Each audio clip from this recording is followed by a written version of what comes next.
Nito pong buwan ng May 2025 ay nagkaroon po ng matinding pag-uusap sa Dubai sa pagitan po ng mga leader ng Ripple at ng mga opisyal ng gobyerno ng United Arab Emirates or UAE.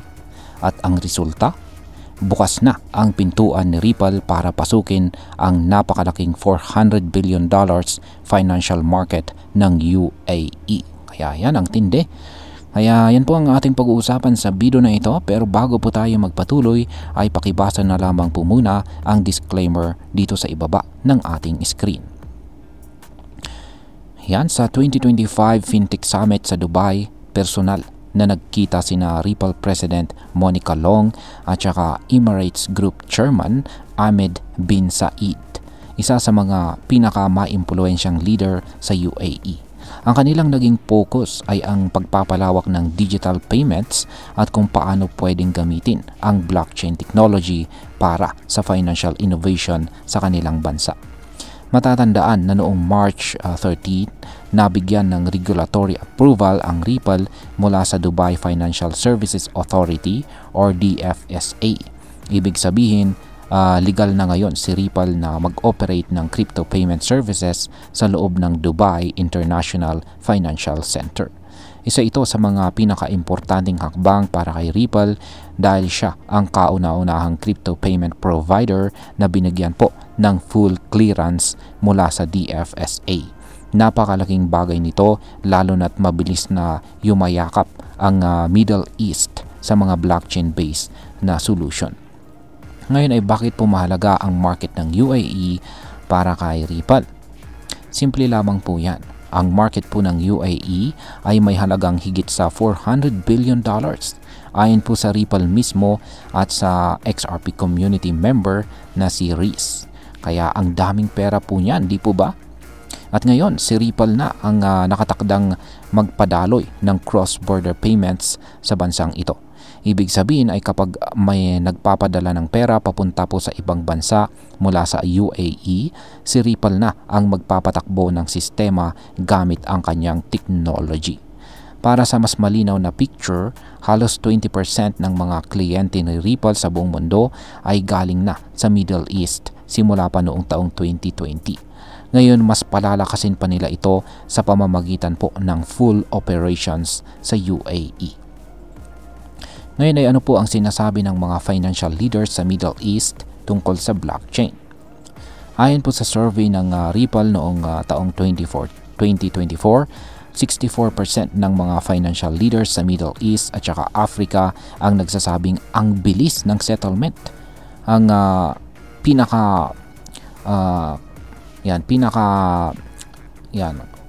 kalamang ng blockchain. Kaya sa madaling salita is sila po ay hanga. At higit pa rito ay 82% po sa kanila ay bukas at handa nang i-integrate ang blockchain sa kanilang mga negosyo. Ibig sabihin ay handang-handa na po ang rehiyon para kay Ripple. Hindi lang ito tungkol po sa hype, kundi sa aktual na paggamit po ng technology sa malalaking financial institutions. Sa madaling salita ay malapit nang maging parte ng daily financial system ng UAE itong si XRP. Ngayon ay dito naman po tayo sa RLUSD. Ano naman ang papel ng RLUSD sa plano ni Ripple? Hindi lang si XRP ang bida sa kwentong ito.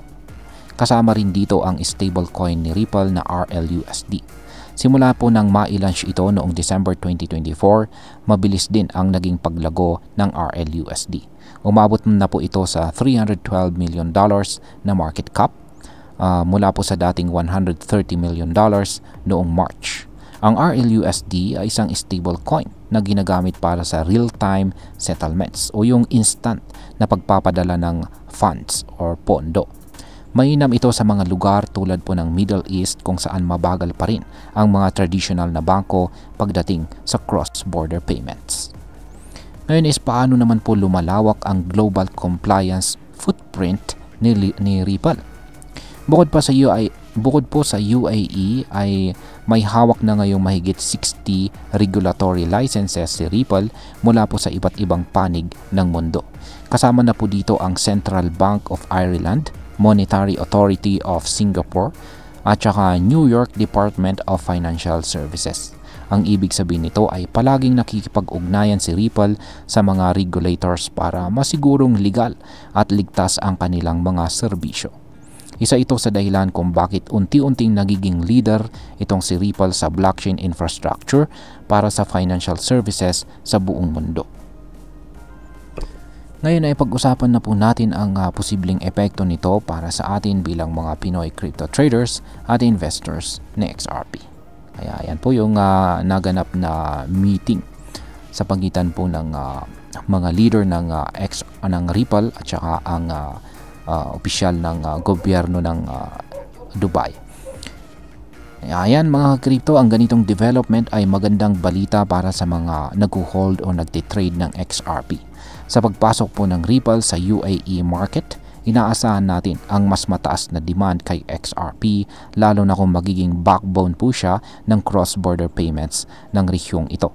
Kapag tumaas po ang paggamit kasi kay XRP sa totoong mundo, maaaring tumaas din ang presyo nito sa market.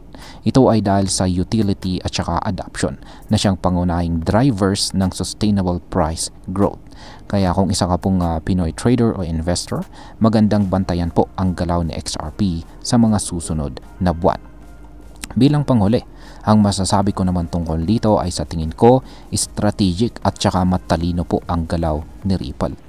Sa halip na puro hype, nakatuon sila sa mga konkretong partnerships at saka regulatory compliance.